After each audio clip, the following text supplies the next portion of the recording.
Good evening, my lovelies. How are you doing?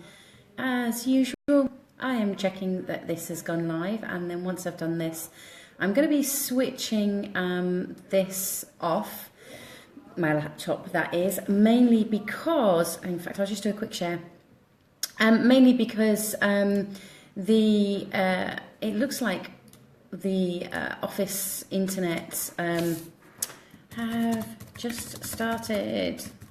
Come and join. Here we go. Yeah, it seems like the office internet this evening doesn't seem to be as fluid and joyous as I thought it might be. So now I know that it's live, and I'm just going to switch that off so that I can give you my 100% full attention. And in fact, there goes the laptop. I'm closing it down. So I apologise up front then if I do not know. If you're watching this live, I won't know whether the signal's gone funny or if there's any kind of outside interference that's going on. So if you can't hear me or if the signal's a bit weird, then you're going to need to let me know, and I will see what I can do about it. So what does it mean to be living the life of Reilly? And I am pretty much gonna, I've just realised actually, I don't know if I know how to keep hold of the time today. Keep an eye on it, not keep hold of it. So, living the life of Reilly, why did I choose that title? Why did I choose that topic to bring to the table? Mainly because I've been very interested in listening to people's dialogue over the last few months and noticing how they're describing life. Remember to say hi as you're joining. It's really lovely to be able to give you a shout out. I've just said I'm not going to check. I will trust. I'm going to trust that this is all working fine. It's just because I'm seeing the numbers jump backwards and forwards that it makes me think that the connection may not be great. Anyway, back on point. So I've been doing my best to listen to people's conversations over the last few months, either eavesdropping in cafes and restaurants or on public transport, or actually if I'm in conversation with somebody, obviously if I'm working with them as a client, then I'm doing my darndest to make sure that I am 100% listening to them anyway. Just bear with me 1 second. I'm going to give something a go and see if this might make a difference. It might not. Who knows? So, basically, whilst listening to these conversations that people were having, and they were all sorts of genders and ages and different environments, so it's a real mix of people, I became very aware of, hello, those of you who are just joining, I do drop in and say hi. I became aware of how many people were talking about, well, you know, that's just the way that life is, and it's okay, I'm getting by, or that it has its ups and downs, but it's okay, I'm surviving. And there was a lot of conversation and a lot of dialogue about that, and it made me start to think about this kind of like the personal development side of the world, and how frequently it's kind of pushed out there about, you know, living the life of your dreams. And I know I've spoken about it before, and creating the life of your dreams. And it just got me to thinking more and more, well, what is stopping people? What is stopping people from making those changes, taking those courses, signing up for things? What is actually stopping those people? And then when I was listening to these conversations that were kind of, you know, oh, well, you know, I'm getting by, it's okay, I'm surviving, it kind of dawned on me as to what was potentially going on, which was that things weren't bad enough for people to want to change them. And I know that may sound a bit odd, but quite often, and I've experienced this myself, is that unless something is bad, and it might be bad physically, but bad as in it's tough, or it's really uncomfortable, or it's become untenable, or maybe even physically painful, or whatever it may be, that unless, or most frequently, we wait until things get like that. So, you know, that we're significantly in debt, or, you know, our weight has become untenable. I mean, even at the moment, the threat of summer and bikini weather and the beach body is kind of what triggers it for people at the moment of, oh gosh, I'm uncomfortable in my own body. And therefore it's sparking that motivation. That's motivating them to do something about their body. And it just goes on, and, you know, work's okay, at least it pays the rent. But unless things get tough, or you're made redundant, or you really don't like your new manager or boss or the team or the way it's being restructured, unless it becomes untenable, unless the situation becomes untenable, if we perceive we can survive it and get by, and that, well, it's okay, why rock the boat, then we're not going to do anything about it. The majority of people are not going to do anything about it. And this is something I've noticed for myself on a number of different angles. And as I say, I was been listening to people's language around it, and I think I get fascinated when I hear people say things like, well, you know, you just get by, don't you? That's just the way life is. You've just got to survive. And that's kind of true. We have just got to survive. But we've got two mechanisms going on within us, and one of those is that's its main job, is this physical body's survival. And that's our, you know, our lizard brain, our amygdala, our reptilian brain, however you want to look at it. That's the part of us that its main driver is to keep us alive. It's to physically keep this thing moving, going, and it's the bit that, you know, the fight, flight or freeze. It's the bit that when there's a loud noise, we're on high alert. It's all of that, which I've spoken about many times on other videos. And then, as I have also spoken about as well, is then there's the other side of it. It's our psychology, our thinking brain, that then it kind of makes up, you know, that the world is okay. Or my world, not the world. My world is okay. I can survive with it as it is. So why would I make it uncomfortable? And it's that thing of, quite often people refer to it as the comfort zone. But actually, I think it's more truthful for it to be the known zone. You know what? I know I can survive this. I know I don't particularly like my boss, but I can survive it, and I know it pays the bill, so it keeps me safe. I'm assuming by the thumbs that this is making sense, which is the usual indicator. So thank you very much for whoever's doing that. I can't actually see on my phone who it is, so if you want a shout out, just noticed I've got a very interesting bit of hair. If you want a shout out, then please do say hi. It's nice to know who's watching live. I know that there's a lot of people who watch on the recordings. So when we talk about being, you know, I can survive this. This is okay. It's not too bad. Our psychology is not going to want to step outside of that, because it thinks that its job is to keep us safe as well. Whereas in actual fact, that's the primal brain's main function. The psychological brain is also thinking it's the same thing. So if we then get offered an opportunity, or we kind of want to make change, but that means that we're going to be having to do things differently and step from the known zone into the unknown zone. Hi, Jane. That I discovered the other day that you and I have a mutual friend, by the way, that you may or may not realise. I don't know if you've seen that there's a connection. But when we do that, the thinking brain then starts to dialogue this unknown space as being scary, as being unsurvivable, and kind of in the background is describing it as that if I go into this unknown zone, then there is no guarantees, there's no certainty, I might be out of control, I could get it wrong, I could look like a failure, so there's no way I'm going to go into that. That's just too much. It's just too scary. I'll just stay how things are. You know, at least I can get by, and that's fine if that's what you want, is a life that gets by. But I'm 44 years old, And in the last 6 years, I have had 5 friends die in the last 6 years. 2 of those were extremely close friends, and all of them were under the age of 55. I think the eldest was 52. One was my age when he died as well.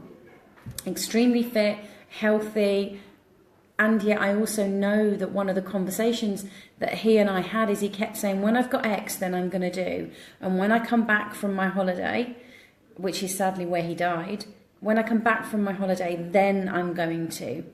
And he listed off all these different things to me that he was going to do when he came back from his holiday. Life is short. I'm going to be extremely blunt, because having lost, not lost because I didn't have hold of them, but I know that's how we talk about it. I don't think we talk about death and the impact that it has on us enough personally. But the impact that it's had on me isn't right, I've got to go and change the world. And I don't think that's what we need to do. I don't think that we all need to go out and set, world records or change the world, or we have to change jobs and move country and go to the other side of the world, or we don't have to do any of those things. But I do think it's about us recognizing that staying in this known zone, this kind of survivable, it's okay, I can get by place. I know it's a cliche thing to say, but if you knew that tomorrow was the last day on this planet, in this body, would you have done anything differently? Is there anything that you think, I really want to do that, or I really want to change that? Because for me, life is short, and none of us, we make these kind of grandiose, arrogant assumptions that, we make these long-term plans of what we're going to do, and by the time, my granddad, I phoned my granddad up last Friday, because it was June the 30th, and my granddad's birthday is the 30th of December. Note that in your diaries. And this year, he has an ambition to make the 30th of December because it will be his 100th birthday. And yet, we've no guarantees of anything. And so I phoned him on the 30th of June and wished him a happy 99.5 year birthday, because he's made it there, and I wanted to acknowledge it. And to me, that's phenomenal. He hasn't changed the world, he's changed my world, definitely. But I think that, I suppose why I chose this title, I'm on a little bit of a rant, can you tell? Why I chose this title to talk about, and I would really, really love to know your thoughts on this. What are your thoughts? Hey Shelley, how lovely to see you as well. See you. You can see me, but I can't see you. Because the life of Reilly is a phrase that I've used and kind of thrown away flippantly, and it popped into my head today.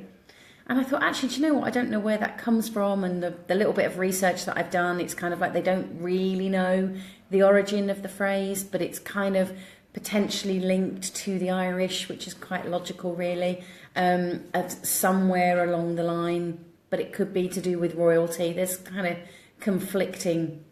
But basically, to summarise what it really, the essence of it is it's about living a carefree life and an enjoyable life.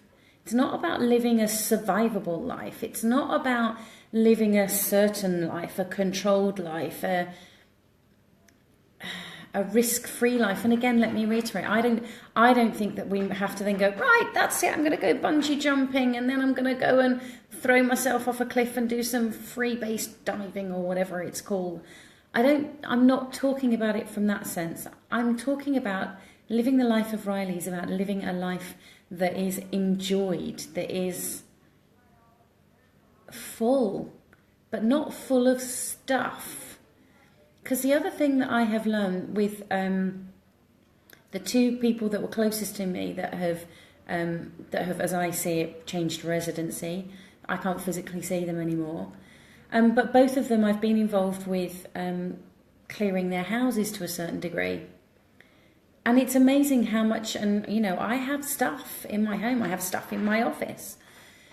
And it's amazing how much stuff we accumulate and how people think that by getting the stuff, that the stuff is what fills their life, or the stuff is what makes them feel good or better or enjoy life.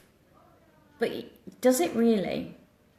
I don't know. I'm on a little bit of a rant here, so I'm going to have a sip of my drink. Whilst I do, and I am going to read through my notes because I did write some kind of ramblings out earlier. Let me know, what do you think? What are your thoughts on this topic and what I've shared so far?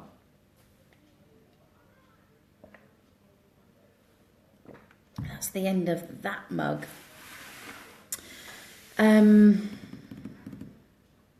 Yes. So Jane has said, I'm a great believer in the carpe diem. Is that right for the Latin? It's close enough, Jane. I know what you're talking about. Seizing the day to me, which means taking the opportunity that life presents us. And I kind of agree with that to a certain degree, only because I think that for some people, if we look at the seize the day and I must seize the opportunity that life has presented, sometimes it's just as appropriate, and going into the unknown zone is it could be about saying no to that opportunity rather than taking the opportunity. But I do think it is about being aware of what's going on around us during that day. And I'm not talking about oh, by the way, the window's open, so therefore you'll hear the ghost man shouting and all sorts and bells ringing and stuff. I'm not talking about faking it and forcing yourself to enjoy life or forcing yourself to take opportunities or anything like that either. This is about you, I think, about you looking at, if you want to be living that carefree, not careless, carefree, as in, kind of like think of how you are on your best holiday, whatever that may mean for you. And, you know, that may be being alone, that may be being around masses of people, whatever it is, but where you feel like you don't have any cares and you're not bothered about having that extra bit of pudding, or you're not bothered about what, you know, by the time you've got to the beach, it's like, this is what my body is, and all of that kind of stuff, that carefree life. Imagine having that kind of holiday living, and I'm not talking about carelessly living, I'm talking about carefree living. Imagine that. What would that be like for you? So Fiona says, I can relate to this totally. Hello, Fiona. Totally. I just lost my dad. I know you did, and God bless you. And I'm feeling the same about things. To me, I feel the same. Thank you, Fiona. Shelley says, I had a family member get in touch with me at the weekend who I lost touch with over 15 years ago. We grew up as kids. We've been chatting over the weekend, and it's made me realise, oops, I nearly blocked you then, Shelley. It's made me realise that time goes by so quickly, and it is too short. It was so also compounded by my uncle passing away over the weekend. You know, I've said this so many times. If there's somebody that has touched your life, then reach out and let them know. You know, if you really want to say thank you, you may not realise you said X, Y, and Z, and it's really impacted my life, and I just want to say thank you. Or maybe you're somebody who gets really challenged with saying I love you, because there's an expectation of wanting the other person to say it back. But if you genuinely feel it and you want to say that and share it, then living carefree is you don't have the care or the expectation of the other person saying it back to you. And I suppose my overarching... Ooh, I've pressed the wrong button there. My overarching kind of... Where I started with this is why do we wait for things? Why do we wait for somebody to be at death's door, or why do we wait for ourselves to be at death's door, or why are we waiting for us to be given that? I know what triggered me initially losing weight was going to the doctors for a general checkup. I can't even remember what it was for, and the nurse quite unelegantly saying to me, so put me on the scales and was like, "Oh, you're obese, aren't you?" Am I? I knew I was a bit fat, but I would never have classed myself as obese, but according to their scale, I was heading towards being morbidly obese or whatever the next thing was. And it really unnerved me, but I already knew that I was big. So why didn't I do something about it? Why did I wait to hear that from somebody else? Or why do we wait until the credit card bills are really high or the overdraft's really high, or that we wait to get forced into redundancy or threatened with being sacked? Or what are you really waiting for? For somebody else to push you? For it to get really uncomfortable before you go, do you know what? Because I really genuinely get, I could sit here probably most of the evening and list out all those times where I've left it. Oh gosh, relationships. How many times have I left that? Right until I've gone, yeah, okay, this is too uncomfortable now, I can't do it anymore. When I've known for a long time. I did the same thing in my previous career when I used to work in as a stage manager. I'd been doing that for 10 years by the time I left. I know around about the 7-year mark, I kind of was having enough. But it took me another 3 years before I finally went, okay, I'm out. And that was sparked by somebody else doing some very inappropriate, poor behaviour towards another member of staff. And in my view, that then not being followed up on.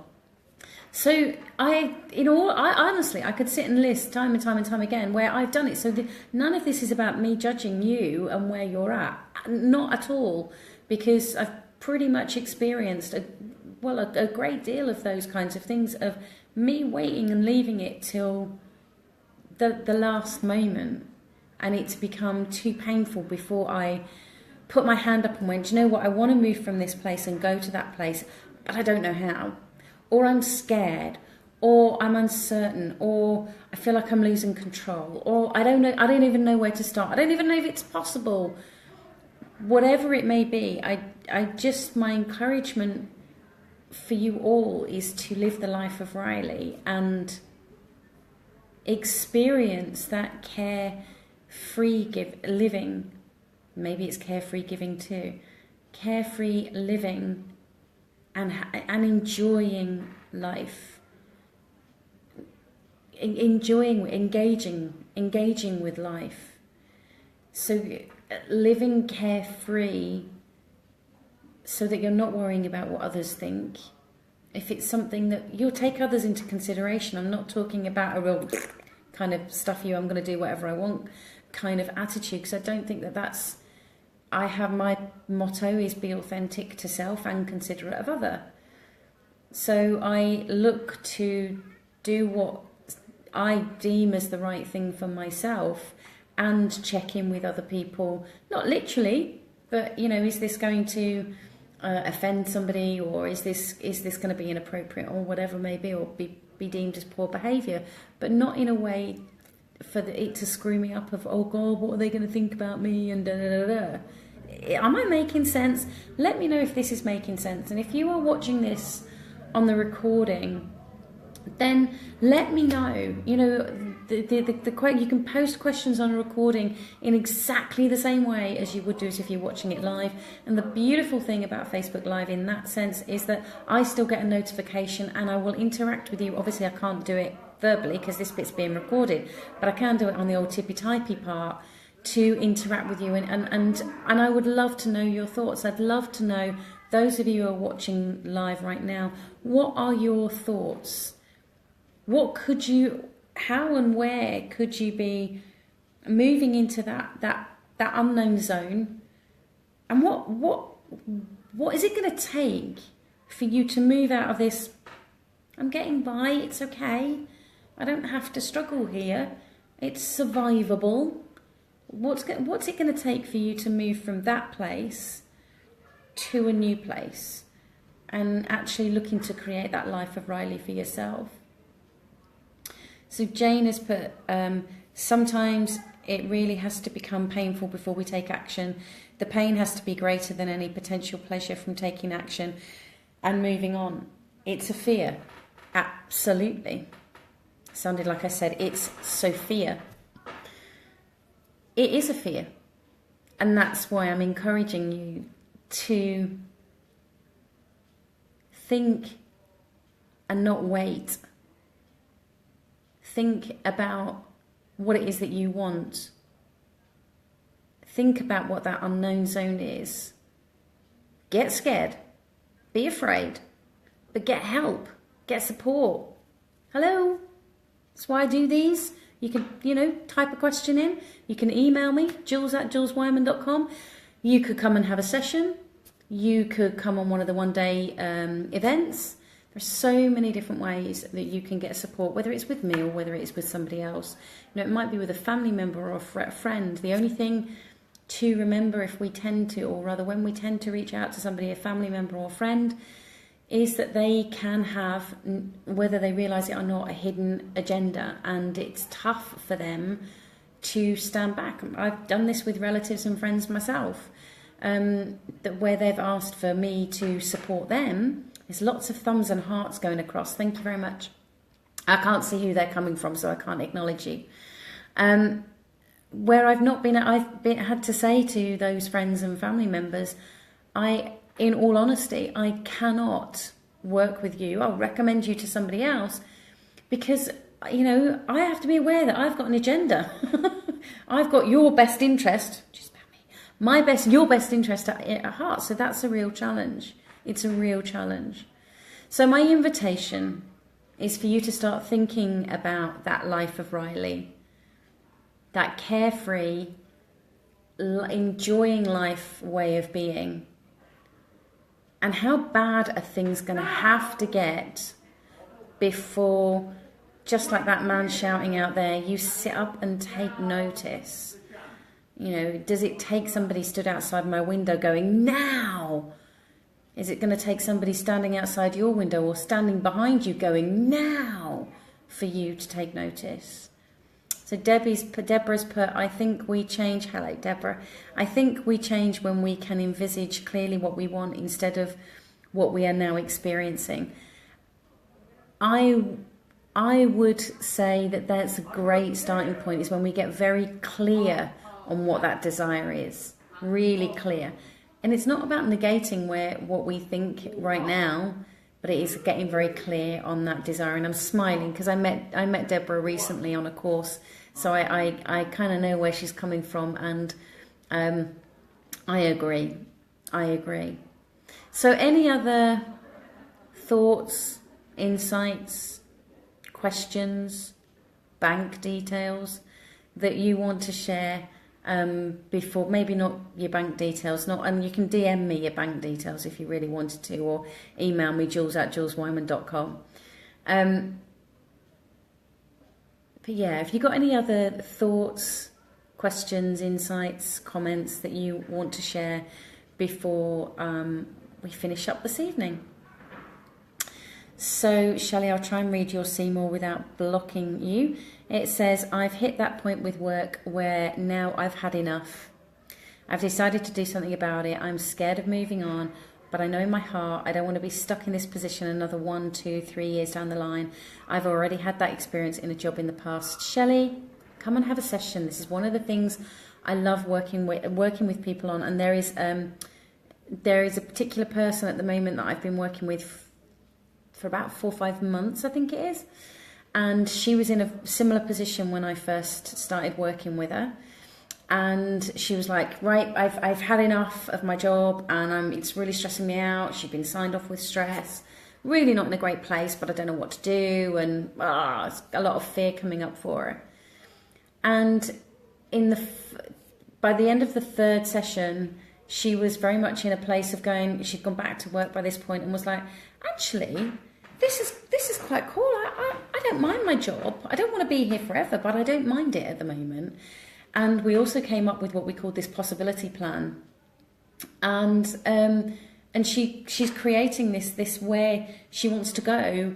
And at the moment, there's no time frames. So it's just about what's next. And what's interesting is now she has that want and desire, as Deborah was saying a moment ago. That want and desire, things are unfolding for her. Really quite amazing things are unfolding for her that are giving her possibilities of this dream and her now enjoying that job. So Shelley, give me a shout. Let's jump on Skype or on phone, or if you want to come over to York and have a one-to-one session, let's do that. Let's get this kind of rounded up, because I know that point of enough is enough where the job is concerned. And unfortunately, my personal belief is that if you don't address the stuff that's coming up in this job right now, you've said you've been there before, it's the same stuff that's coming up. Deal with this stuff that's coming up now, be in the job that you're in and be okay with it, and then create the next one. That to me is the best way, because then you've dealt with this stuff and then it won't pop up again. Because, you know, so many people move jobs or move countries or houses or relationships, and what we don't realise is we're taking the same baggage with us. It's just kind of like looks in a different environment. So it's, you know, it's got that different shift on it. So send me an email, Shelley. Let me do what I can. If you don't want to work with me, that's great. But go get a coach. Have a session with a career coach or somebody that can give you a different perspective on that. And Deborah's put, I'm smiling too because I so enjoy your perspectives on life. Thank you, Deborah. And I know that you're way far across on the other side of the continent, other side of the world even. So it's lovely to have your sunny California vibes sending across. So thank you. I think oh my gosh, have I really run it? Oh no, not too bad. Oh, I've done that same thing again. Thank you for joining this evening. Jules at juleswyman.com, Shelley, or message me on here. I know you know to do that anyway. So if you're watching the recording, remember that you can ask the questions in the same way. And if you have a specific question or a topic that you would like us to talk about, message me, Jules at juleswyman.com, or message me on here, or you can just post it below, and we'll bring it to the conversation next week, which I'm hoping might be on Monday, but watch out just in case, because I'm going to a festival over the weekend and who knows what might happen. So I'm just not sure what time I'm going to be back on Monday. So keep an eye open for that. And yeah, if you've got any other questions, if this triggers anything else, or if you know somebody that actually would really benefit from listening to this and watching this, then share it with them. You know, that's the whole point of these resources, is to make it so it's something that people can share and go back to. So thank you so much for joining me this evening, and I look forward to hearing from you, and I look forward to hearing what questions you have and what you would like to know about next week. So take care, enjoy life, go on, live the life of Reilly. See you later.